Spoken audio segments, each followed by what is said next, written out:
Hi, everyone. We're just going to give it another couple minutes as we let participants trickle in, and then we'll get started.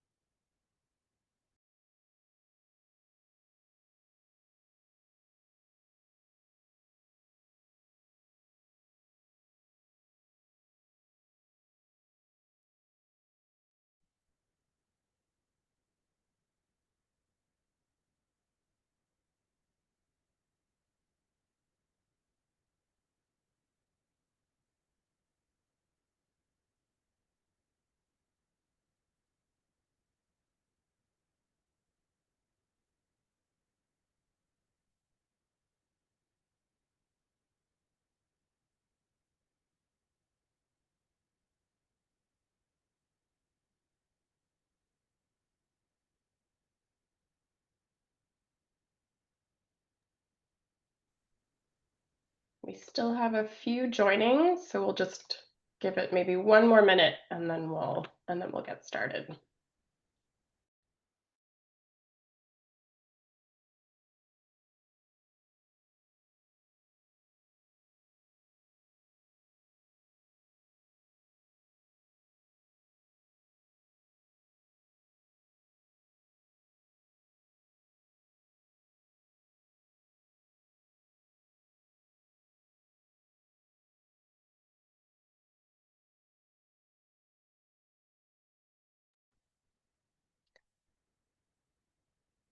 All right. Why don't I get started with the introduction? Hi, everyone. Welcome to today's webinar. My name is Katie Sege, and I'm the Policy and Research Director at Impact. Thank you for joining us today. We appreciate the time that everyone is giving to be with us. Before I pass the virtual microphone over to my colleagues, I just have a few housekeeping points to start us off with. Our webinar today will be in English, and it is being recorded. We will be using the Q&A function throughout the webinar. So if you have questions that come to mind as the presenters are presenting, feel free to add those into the Q&A. And we will be providing about 15 minutes or so at the end of the webinar to try and answer as many questions as we can. And we will also be doing a Zoom poll at that time as well. So I think we can go ahead and get started, and I will pass things over to you, Jan. Thank you, Katie, and thank you all for being here today. So my name is Jan Lebras. I'm the Deputy Executive Director at Impact. So for those who do not know us, Impact is an NGO that's been working in the artisanal and small-scale mining space for a good 25 years or more now. We've been working notably in the artisanal and small-scale gold mining sector in Côte d'Ivoire for more than 5 years, and we were notably involved in the first legal and compliance with international standards gold export from the ASM sector in Côte d'Ivoire back 5 years ago. So I'll also be introducing my colleague Jennifer. Jennifer? Thanks, Jan. Hi, everybody. A pleasure to be here today. I'm Jennifer Horning. I'm the head of corporate engagement and partnerships for Solidaridad North America. Solidaridad is a global civil society organization. We work to transition supply chains from conventional to responsible production. And we do that with 10 commodities in over 50 countries. And we work end to end in the supply chain to achieve that. Excuse me. But the primary focus of our work is working with small-scale farmers and miners at the origin of different commodities to support them in meeting sustainability goals. Prior to taking up my current position, I headed our gold and minerals program for 10 years. We've been around for about 50 years, working in minerals for now 15. I was involved in the design of this particular project as a result of my leadership in our gold and minerals program. And I'm happy to be involved in this project, which has some really interesting lessons learned, which we'll talk about today. Thank you, Jennifer. So today we'll be talking about driving due diligence in Côte d'Ivoire's artisanal gold mining sector. We'll be talking about a scaling up project that has been involved in trying to find a solution to enabling cooperatives and traders to implement responsible sourcing requirements. So a bit of context first for those who are not familiar with Côte d'Ivoire and its artisanal and small-scale gold mining sector. The first point to note is that that sector is absolutely huge. It is estimated to be half of total production. It's over 30 tons of gold extracted through the artisanal and small-scale mining sector annually, and it sustains more than 500,000 people, and that's a conservative estimate throughout the country. So this is a major source of subsistence in this country. But one point, and this is really what is motivating this project, is that only 1% of that production is declared. Only 1% of that production is in any way formalized and in any way compliant with international due diligence standards, or at least looking to comply with it. So what are the challenges with this lack of compliance with international standards and lack of formalizations? Well, one of the first challenges is that a lot of these sales end up in illicit networks in the region. So there's a lot of, as you know, in the Sahel region, there's a lot of challenges with criminal networks, smuggling networks, terrorist networks, and gold is often used as a commodity in those networks. So this is a major challenge. A second challenge to note is that there are very substantial losses of tax revenue for the state, which requires it to provide social services to its population. It also feeds in a variety of local corruption networks. The lack of oversight and regulation means that we have substantial environmental degradation. We have also widespread abuse of children's rights, notably with extreme forms of child labor. And this also contributes to localized conflicts with communities over lands and resources. Now, Impact has been working in Côte d'Ivoire for more than 5 years, and we've learned a few lessons from it in terms of implementing due diligence standards there and understanding what the key challenges are for cooperatives and traders in terms of implementation. The first one is that international standards as they stand are often quite complex to navigate and are perceived to add little value for miners themselves. It is so beyond compliance, which is a complex process for them to navigate, it is also costly for them to reach compliance. It can range from a few thousand euros worth of expenses to potentially tens of thousands of euros worth of expenses. And due diligence, the process of collecting that data and ensuring that they are compliant is also costly, documenting all these steps, etc. And a final point that, and this is really key to our process here and what we're trying to achieve, is that existing traders are often sidelined in efforts to implement responsible supply chains. The effort is usually to shorten the supply chain, to reduce the number of intermediaries, to increase transparency and improve the price that can be offered to the miner. However, the problem is that this sidelines a great many actors that are already established and are therefore competing in a way for survival with formal international buyers. Now, what are the specific challenges with local gold traders? As I said, they are very much the missing link, but also the potential spoilers in any responsible supply chain initiative. The risks they represent are quite numerous and well known. They are often associated with the illicit networks I mentioned earlier. They often lack any process of due diligence of their own supply chains.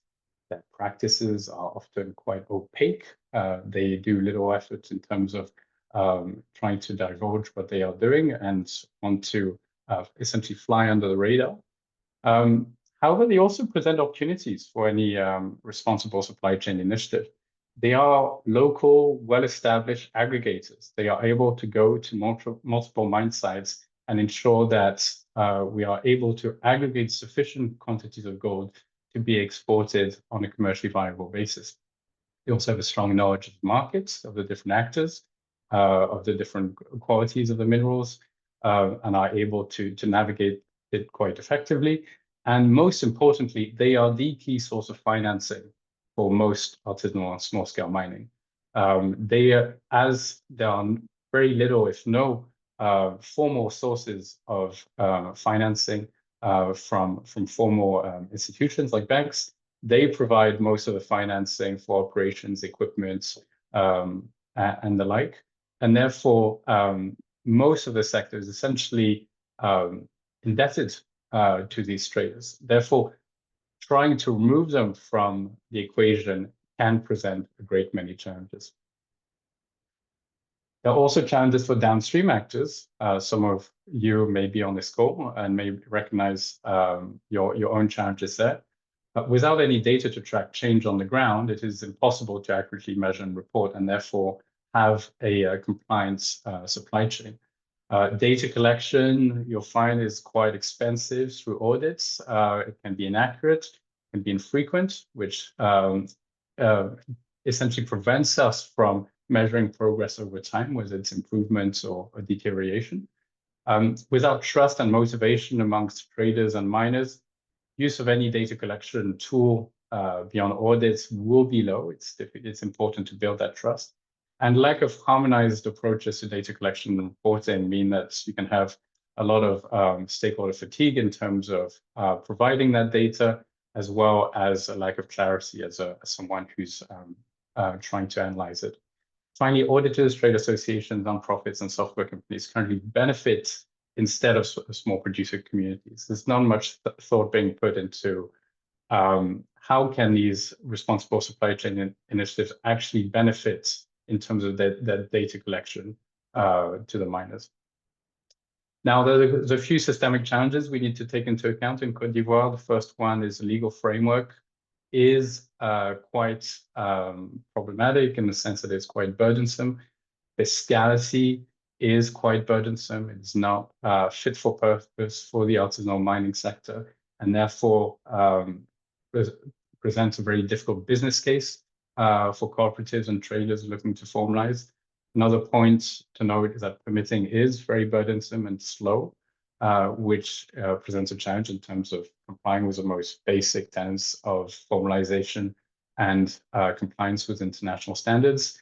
More specifically to Côte d'Ivoire, because these other two challenges are quite common, at least in the subcontinent, in the continent in sub-Saharan Africa. Mechanization is prohibited for artisanal and small-scale mining in any form, which does present a major challenge in terms of reaching, for example, a mercury-free status, which is a requirement under many international standards. This usually requires some level of mechanization. It's currently prohibited, even though it's not completely enforced. There's also a bunch of national practices you need to consider. Widespread corruption, as I said earlier, the competition of illicit markets from the Sahel. So this means that not only are there costs of doing business linked to corruption, there's also a lot of competition from these illicit markets that provide very competitive prices. And there's also a lack of local aggregation, no local refinery, local processor, or local state buyer that could ensure local aggregation of gold to ensure sufficient quantities for export. And this is where our project, the Scaling Up project, comes into play. This is something that Impacts and Solidaridad developed a few years back to try and respond to these challenges by developing and testing an incentives-based open pipe supply chain model in the artisanal gold mining space, which would involve not only cooperatives, which is the standard model, but also traders. So not only taking the first step of the supply chain, but also the second one.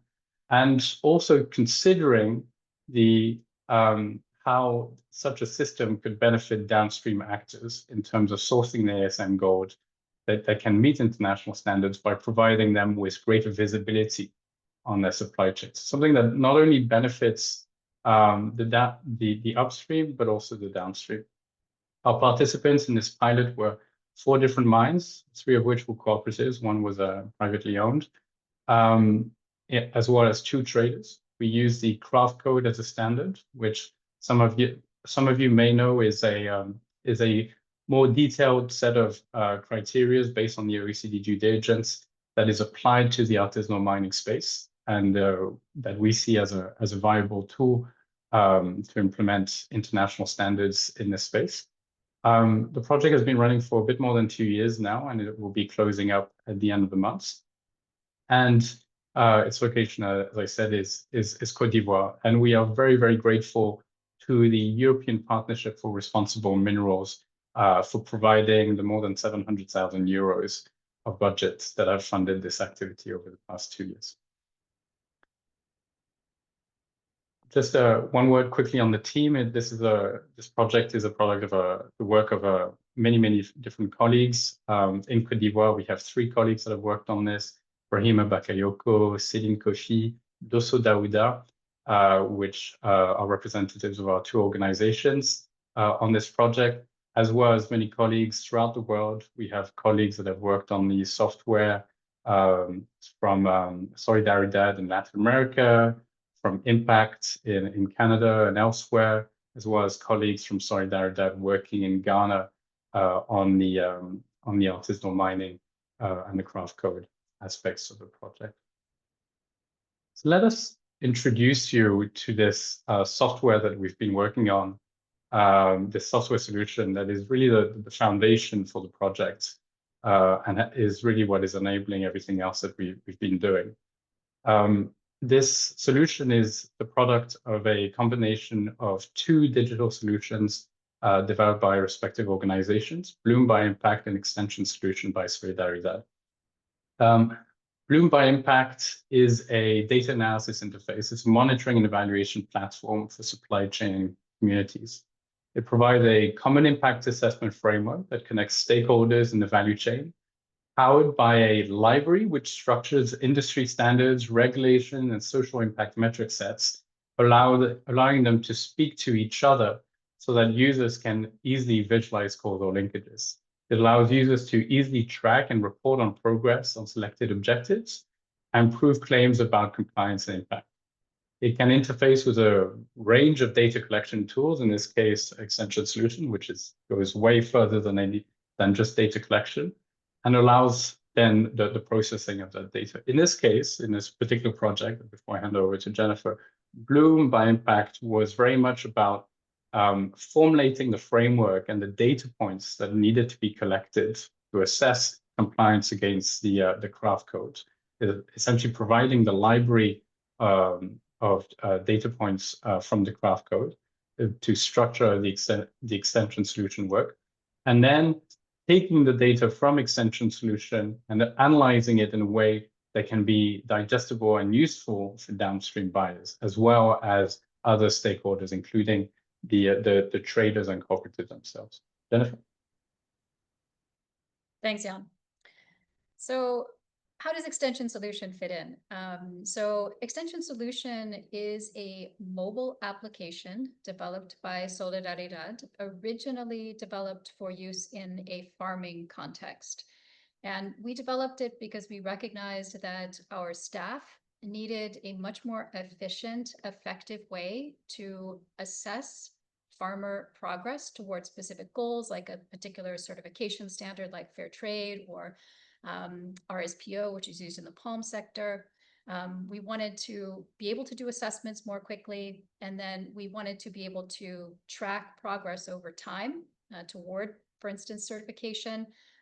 And we also wanted to be able to generate work plans for the farmers so that they would have a very rapidly produced, quickly and effective tool to plan their own actions to be able to improve practices and ultimately reach, for instance, certification.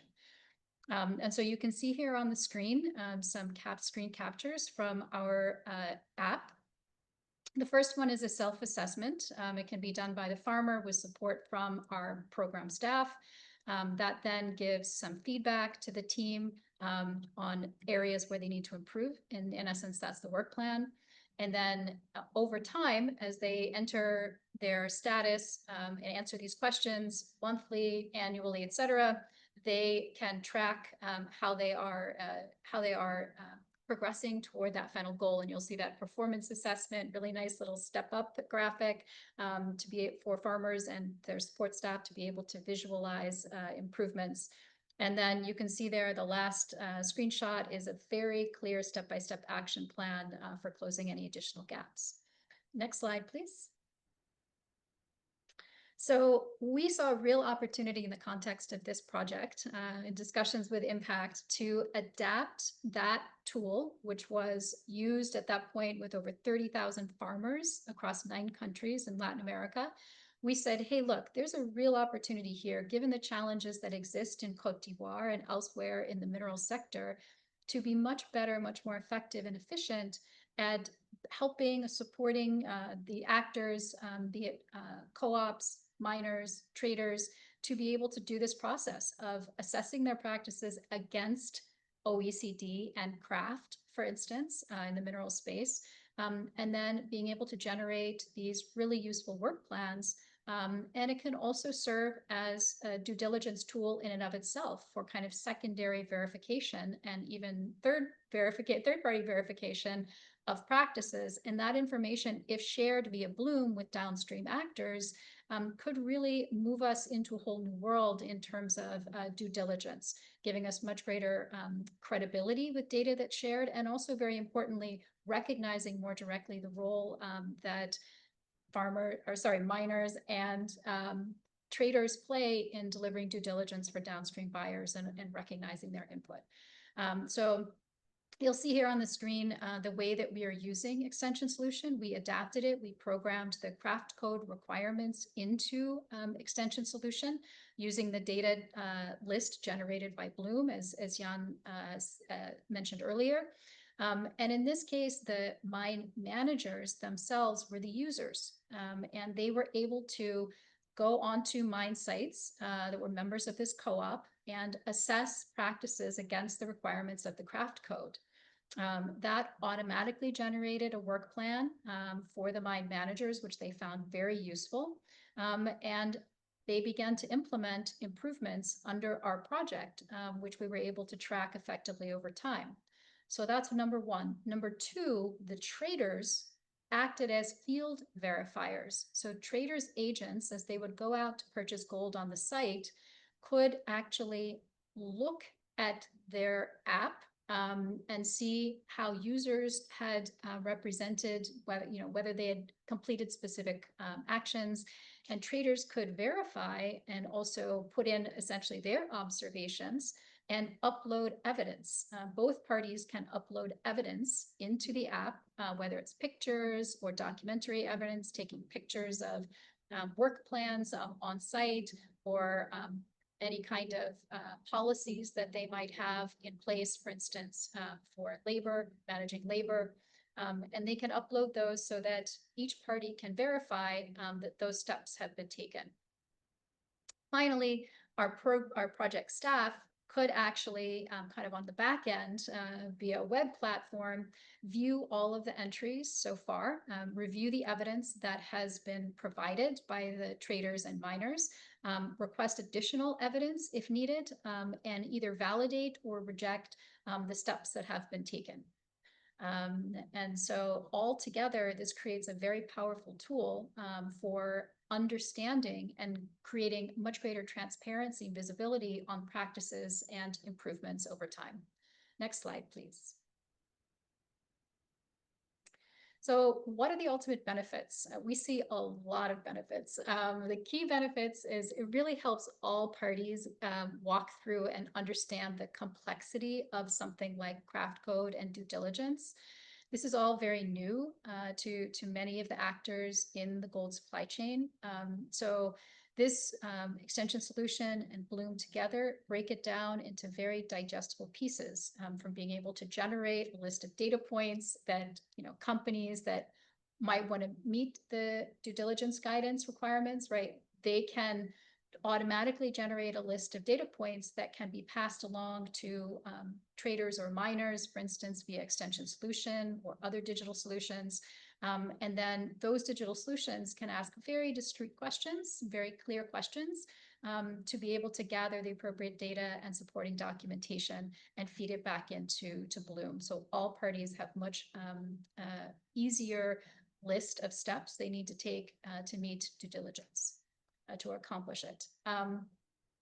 Secondly, and very importantly, from our perspective as civil society organizations, the data is first and foremost usable and actionable immediately by the miners and also the traders. It can be useful for them, and so therefore it motivates them to provide that data over time. They're not just providing it because some third party is asking for it and it has no relevance to their ongoing day-to-day. They are providing the data because it immediately helps them meet goals, not just for due diligence, but for poor management practices on the site. And that was a clear benefit we saw from this project. It helps, in addition, Extension Solution and Bloom help manage documentation because all the documentation is there in one place, in one app. Traders are included in this process, whereas before, as Jan said, they were sidelined. They're a very active participant, and in fact, this information from mines helps them to meet their own legal compliance. And finally, downstream actors can have a live view, a real-time view of progress taking place in a particular program or a particular supply chain, which is really, I think, an amazing innovation in this space. Next slide, please. So as Jan said, we took an incentives approach in this program. And what does that mean? So when we think of an incentives approach, we're talking about how do we motivate particular actors to take the steps necessary to have kind of legal formal trade. And when we were thinking about how to design this, we knew that we wanted to encourage continuous incremental improvement. So many traditional programs, improvement programs today, we're asking participants, in this case, small-scale miners or traders, to take many, many steps over time before they receive a reward, be it recognition or access to new markets or a price premium. And oftentimes that takes a long time. And so the benefits are delayed and always a bit hypothetical. So we wanted to create a system where there was much clearer request of action and reward to keep motivation going and to help really bring the benefits to the forefront at the same time that miners and traders are being asked to spend money to make these improvements. This incentives approach is bottom up, so it gives much more agency to participants in a process I'll explain in a moment, but we ask the participants, what would motivate you? Instead of pre-designing a program that would deliver benefits that we as a civil society organization or a donor felt were important, we really wanted to understand what would motivate these actors before we made a decision on how we were going to design the program. This is a much more cause and effect model than the existing models for the reasons that I was explaining earlier about you make a request and then you kind of deliver a benefit when participants say, okay, yes, we've achieved this. This is much more how traditional business works, right? People don't want to wait 2 years to get paid for something that they have completed today. That is just basic human nature, and I think a very fair thing. So we need to think collectively about how we can be much fairer in terms of delivering rewards for requests that we have of supply chain actors.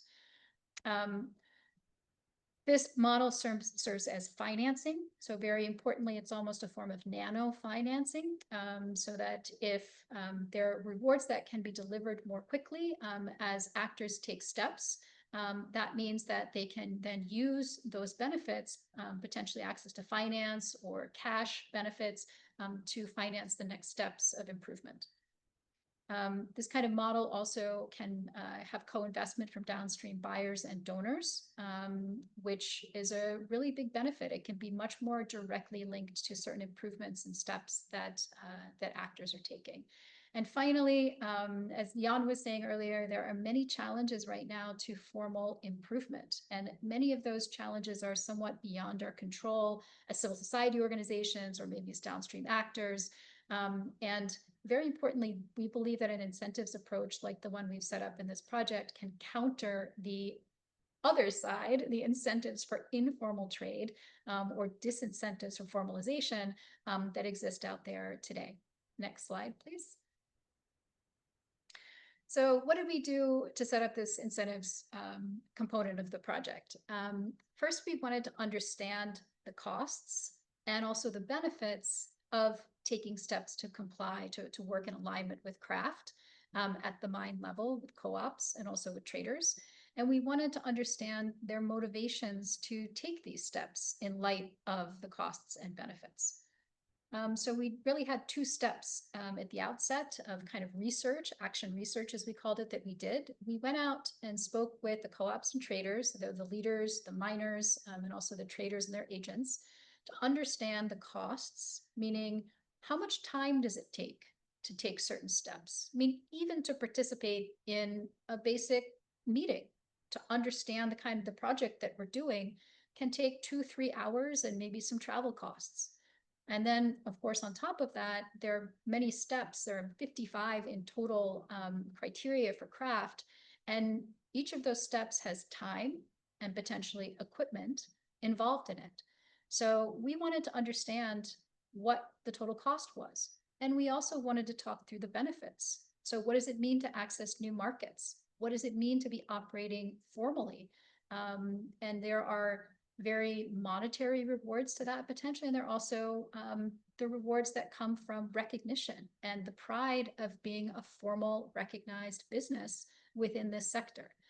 So there are many costs and benefits. There are also costs and benefits to using a tool like Extension Solution. So as I mentioned, real gains in efficiency that come from being able to generate a work plan at the push of a button, rather than needing to bring your whole team together to write every step of this process. So we actually walked through this with interviews guided by external researchers to understand these costs and benefits.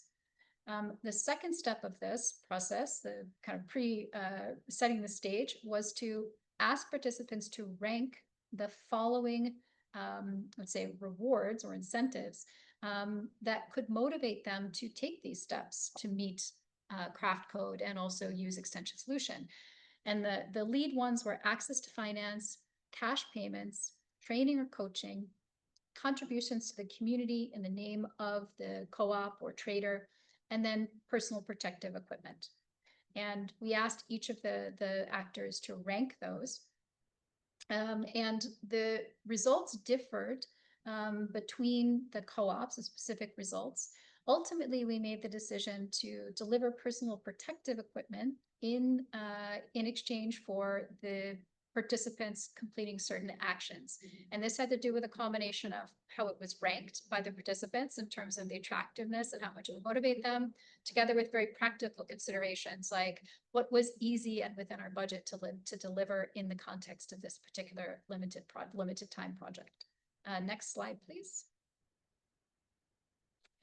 So what we set up ultimately, after we had all of the input from the different actors, the co-ops and traders earned points. This was a point system, we decided.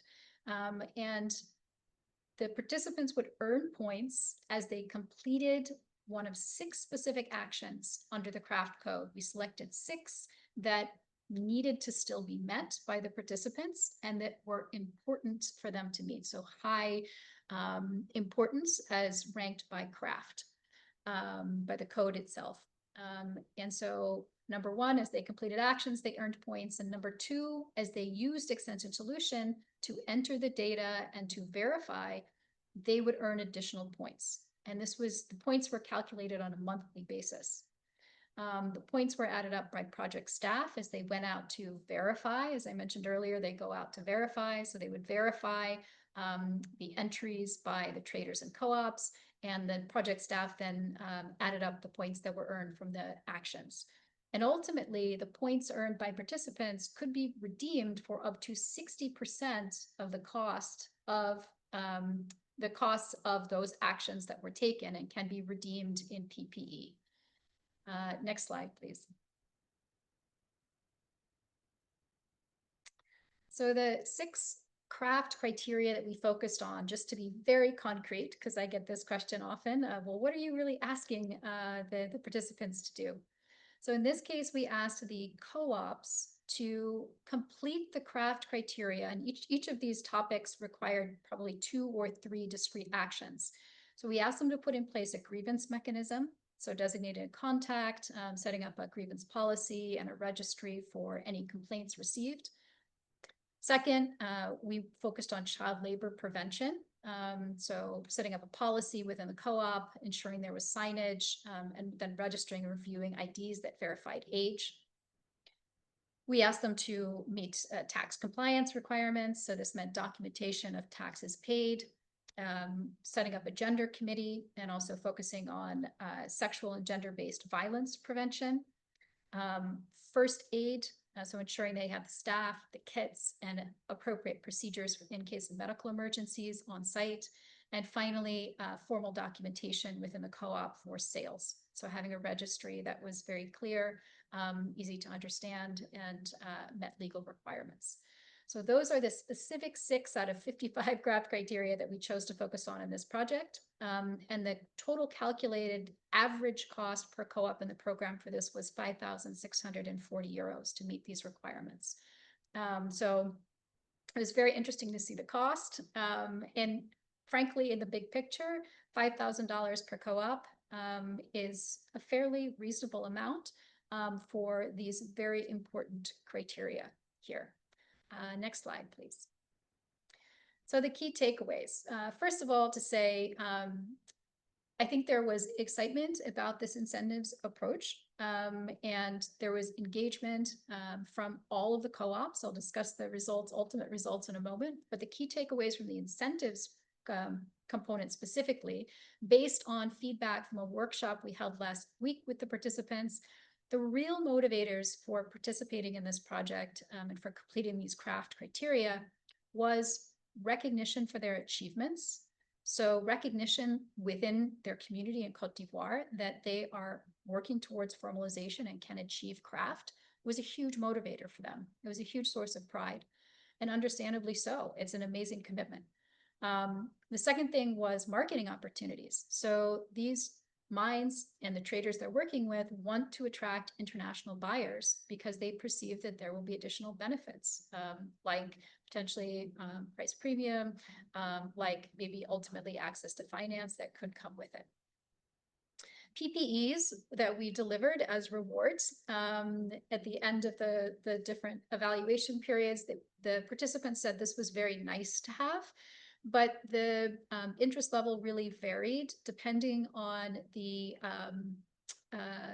existing, like the baseline, how far the co-op was along in its organization and formalization process at the start. More developed minds said, well, yeah, PP was nice, but we were already, we already have that covered. Others said, yes, PPE was definitely useful.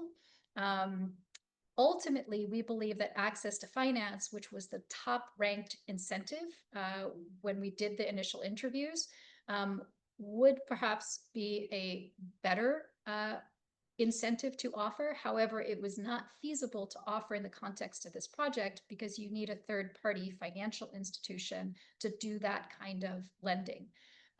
But this is something absolutely that we can look into in the future, and we'd love to participate with third parties that could perhaps deliver this in the future. So this underscores the importance of aligning the incentives with the top needs of the participants. But we see a clear opportunity here, given the interest in market opportunities, that this is a real motivator to involve more market actors in this model to help us scale. And I'll talk more about that in a few minutes. But finally, yeah, a real opportunity to align with third parties, many of whom could be on this call, to help deliver very tailored incentives, because the bottom line was this incentives approach is very interesting, and it leads to results. So next slide, please. So with this combination of the digital tools that we are using together with the incentives, we saw this compliance with OECD due diligence, also represented through craft code compliance, absolutely increased over the course of the project. So from our baseline to our midpoint to our end line, you can see here the trajectory, which is, I think, is really impressive in improvements, both for traders and cooperatives. And that dip that you see at the midpoint was actually because we added 2 new co-ops at that midpoint. And so they brought down the average a little bit because their capacity was a bit lower at that point, their compliance, but then it quickly rebounded, as we can see. Next slide, please. And so the results here also divided by baseline, midpoint, and end line. You can see absolutely in this bar graph that for the different steps of OECD, which I won't get into at this point, clearly there was strong improvement at the end. And the benefit of using digital tools is that we can very easily generate these types of bar graphs to see how compliance is improving over time. So you can see how easy it is to use that data to see what exactly results are at any given point. Next slide. Thanks, Jennifer. Great. So I will turn it over to Jan for lessons learned. Thanks, Jennifer. So just to kind of wrap things up in terms of our lessons learned here, before we then go on to a bit of a Q&A and a poll. We really identified 4 kind of major areas in terms of lessons learned for any kind of future initiatives moving forward. The first one is the importance of building trust. Miners and traders need ownership over their data to share it. So when we were discussing this initiative with Sam, one of their primary concern is, who is going to have access to this data? If I'm only partially formalized, will the authorities know about this? What will happen if that data is shared? So being able to provide assurances to the various providers of data in that environment is very important. Regular interactions are also very required. Miners and traders in this context are very much used to personal, in-person interactions. Simply rolling out this app at scale without any of the in-person trust building is something that would be challenging, at least at the beginning. And third point, the need to clarify what these incentives are from the downstream. I think Jennifer talked a lot about this earlier. Second point, so data as protection, and this is probably one of the most interesting findings from the project. Demonstrating commitment to formalization, to international due diligence standards can be a protection against harassment, be it corruption and arrest, which improves security of tenure, improves personal security, and can potentially reduce the cost of doing business in terms of the cost of corruption. And we have had 2 examples during the projects where, very visible examples, where law enforcement authorities were present and attempted to arrest some of our beneficiaries. One of our beneficiaries was arrested, another one, it was only an attempted arrest, and both were able to be freed or avoided arrest because they were able to demonstrate through their work on this program that they were in a process of formalization, that they had their documentation ready, that they were making efforts. So being able to demonstrate that you're a good faith actor through this kind of initiative can be a real shield, essentially, for good faith actors who are willing to engage with international standards and national regulation. However, the flip of this, and our donor, Dr. Titus Aren, who's maybe on this call, has highlighted this many times in his own research, exposure can also be a risk. So as you formalize, there's a phase, and even as you're fully formalized, there's a phase where you are more exposed to corruption and you have to pay your taxes. And therefore, the costs of doing business can increase quite substantially, both in a formal sense and in an informal sense through corruption during these periods. And so I think we're able to demonstrate with this project that there's some benefit, but the balance of the benefit and the cost still needs to be fully researched, and a lot of work needs to be done with the government to reduce the cost of formal taxes here. Another point is that traders want to be involved. I think there's often been assumptions that traders want nothing to do with these kind of responsible supply chain initiatives. That's not the case. There are a number of traders who are actually quite keen to be part of this. And as part of the incentives, it's obviously access to a wider range of buyers at the international level, including responsible buyers. And the other point is that they also want to be recognized by the states, similarly to what I was saying about the miners and being able to have that personal security from formalizing. They want to be able to be recognized by the state in that sense. And finally, and that's an important point, and it was, I think, known at the start of the project, but we gained a more granular understanding of it as we progressed. The model is scalable. With or without incentives, the incentives are a major boost in terms of helping improve compliance.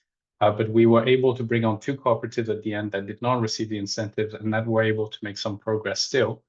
And that's very important because scale will be required if we want this goal to reach responsible international supply chains. Because from our conversations with various downstream buyers, the minimum really from our conversations, and some of you may think otherwise, is about 15 to 20 kilo lots ready for exports at any one time.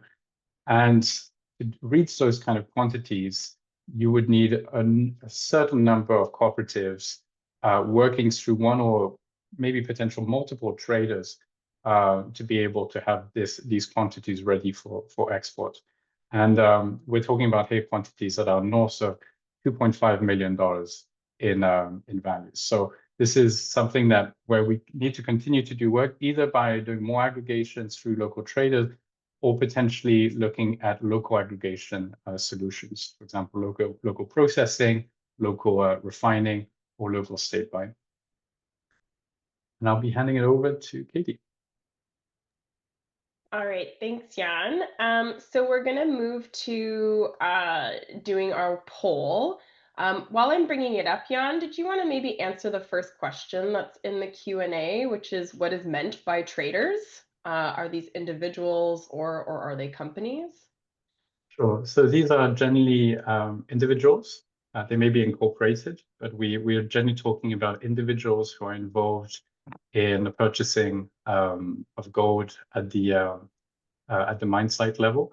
Now, this can take different forms. You might have an individual, you might have multiple people, kind of small enterprises, essentially, with the main trader and local agents purchasing from the local level. That trader may be selling on to an exporter or maybe exporting themselves. So it's a very good question. There's a very wide range of different types of actors that work here. We worked with traders who are both active as local buyers of gold, and also some that did the local buying, but were also involved in exporting. Excellent, thank you.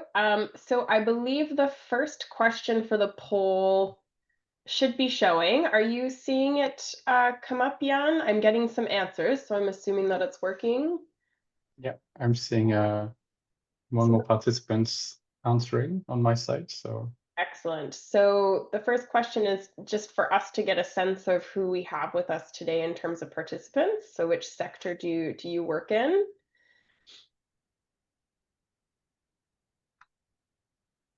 And people, I think, are answering all the questions at once. So please go through the questions. Excellent. Okay. So the second question is, does your work relate to artisanal and small-scale gold mining? And there's many different options in terms of how that might be the case. Our third question is, do you see benefits in adopting the proposed approach to improve due diligence in gold supply chains? And then the last four questions are a bit more narrative in form. And so we'd like to know which aspect of this model you find most interesting. We'd also like to know if you foresee some challenges with the model that was presented, whether you have remaining questions about the model that was presented, and finally, if you would be interested in exploring this topic further. So we'll let people continue to provide their responses to the poll. And maybe we can go to another question that we received from the Q&A. Jan, there's a question in terms of the project, wondering whether this project is a follow-up to our Just Gold project in Côte d'Ivoire, and what the role of LBMA refiners, if there was a role for LBMA refiners in this particular project. Well, Katie, if there was ever a question for you, it's this one. Sure, sure, I can take it. So yes, the project was definitely designed to be a follow-up to the Just Gold project in Côte d'Ivoire. So we worked with the same partner cooperative that we worked with in the Just Gold project, as well as their trading partner.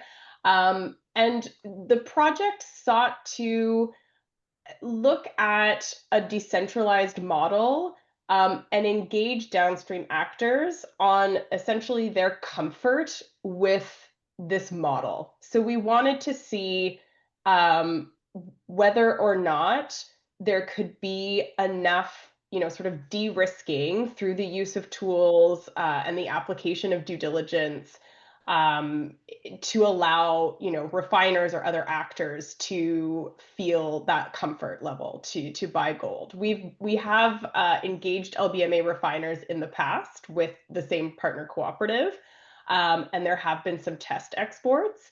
But generally, what we're finding is that there's still a bit of a gap between what the sort of contextual situation is for a lot of ASM cooperatives in Côte d'Ivoire versus the expectations and comfort level of LBMA refiners.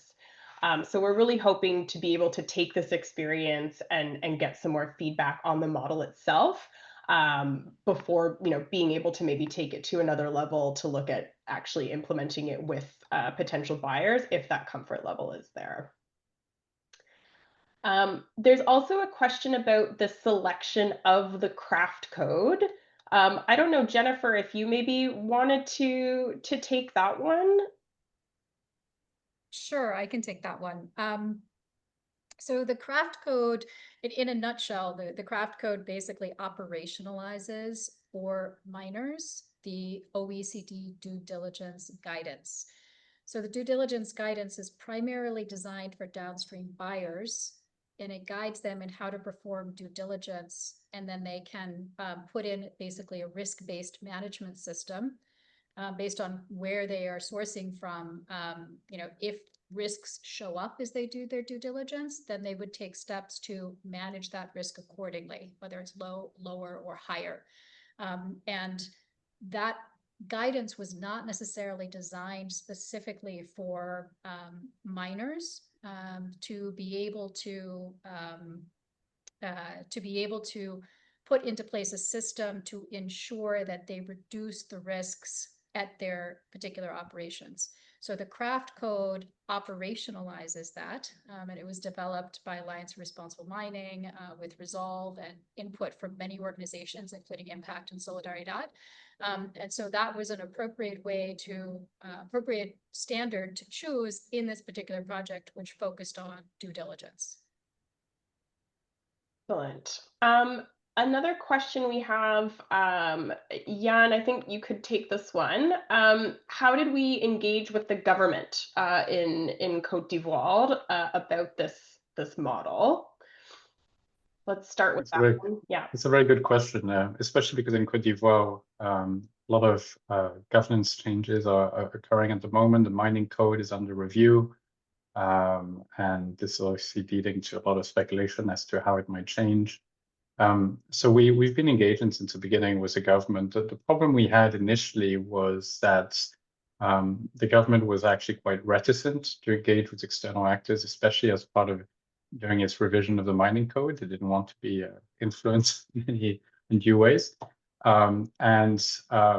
Its view of the artisanal mining sector was quite negative at the time when we first started working on this issue, with this project. Now, over time, we were able to gradually improve our engagement. We've always engaged with government, especially at the local level, getting the Ministry of Mines on board, talking to the National Security Council, which has responsibilities for enforcement around around the artisanal mining space. And this work has yielded results. As last week, as I mentioned earlier during the presentation, we were able to hold a workshop with Ministry of Mines and law enforcement authorities. And I think your sense from my presentation and the mentions of harassment and challenges is that law enforcement has a major role in terms of the formalization of the sector.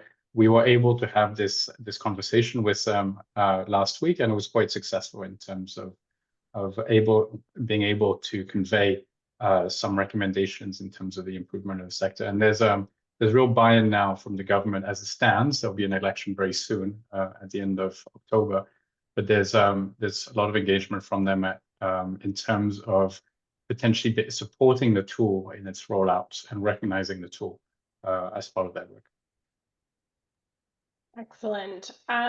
I'll do maybe one last question, and then I'll try to answer the rest of them in the chat, maybe while you present the next steps. But there was a question in terms of whether or not there was a link between the traders' improvements in terms of their use of the tool and application of due diligence and the progress that was made by cooperatives. I don't know if Jennifer or Jan, which one of you might want to share any thoughts on that? I think it's an excellent question. And the short answer is, I don't know that we have data right now or feedback that shows if, as I understood the question, it said the co-op improvement seemed to track the trader improvement. So as traders improved, then the co-ops improved, right? And what did the co-ops improve because the traders improved, right? Or did traders exert some influence? And I don't know that we have the information to show that causation. My sense is that all parties improved once as I mentioned earlier, that there was a dip at midline because new co-ops joined, and they were farther away from craft compliance, and so it dipped down, and then everybody came up together as we really got into the project. People understood it. We began doing field visits and tracking information. People got more excited about incentives, and everybody kind of came up together, was my sense. But Jan, I don't know if you or Katie have some thoughts on that. Yeah, that's a great question. I think, the bulk of our work in terms of the craft code is with the cooperatives. That's where the craft code focuses on. This is where most of the criteria are. We then also assess, and this is a graph that you saw, OECD due diligence standards. We use the OECD due diligence standards to do a baseline, a midline, and a net line with both the cooperatives and the traders. And this is where you see this very substantial progress. And most of the work when it comes to due diligence, is with the cooperative. That's where most of the work needs to be done. This is where most of the progress needs to be done.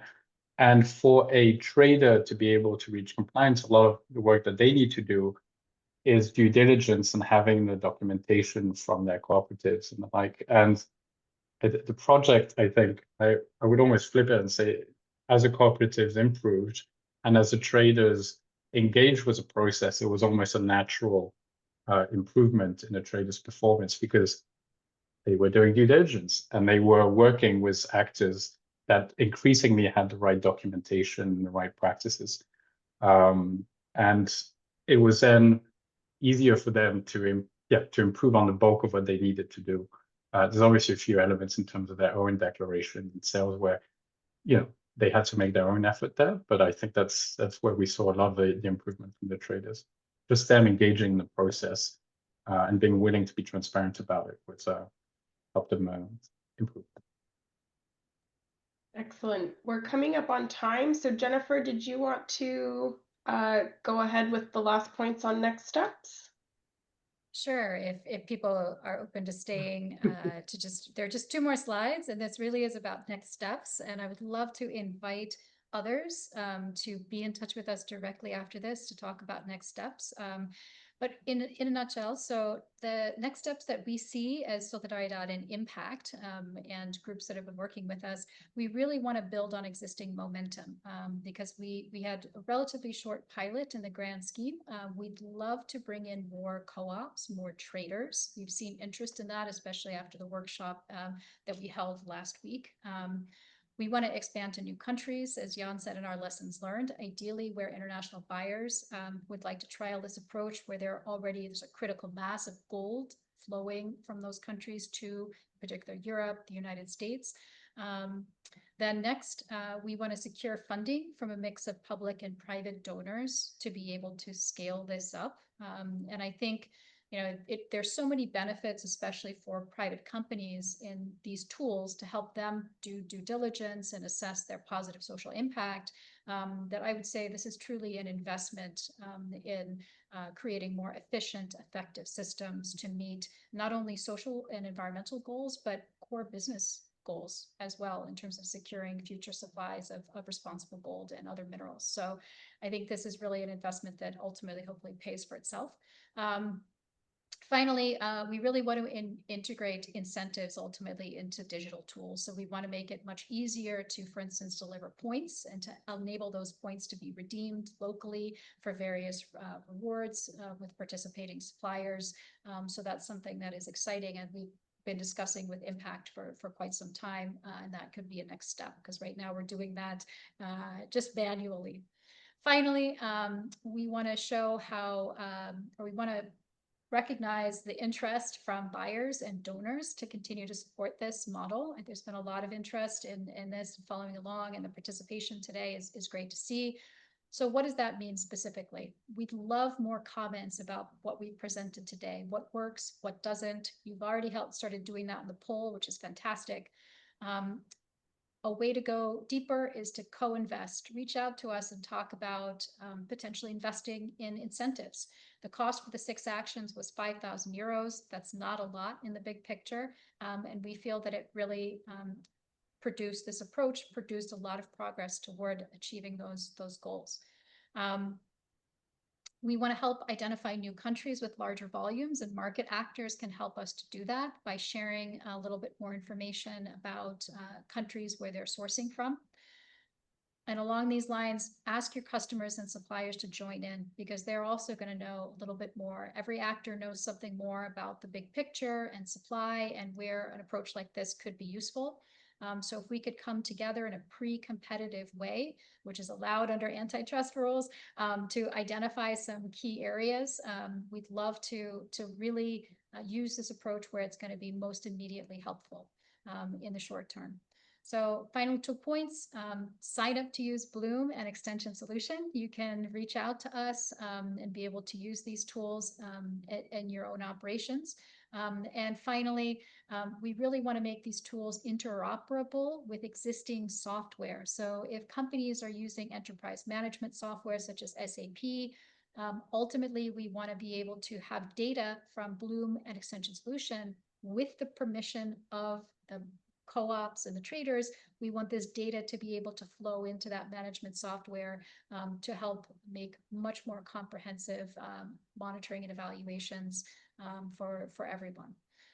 So I'll stop there. Thank you all for joining today. Thank you again to EPRM for supporting the program and for Impact for being a wonderful partner. Reach out to us directly if you have any other comments or questions. Take care. Thank you very much. Take care. Thanks, everyone.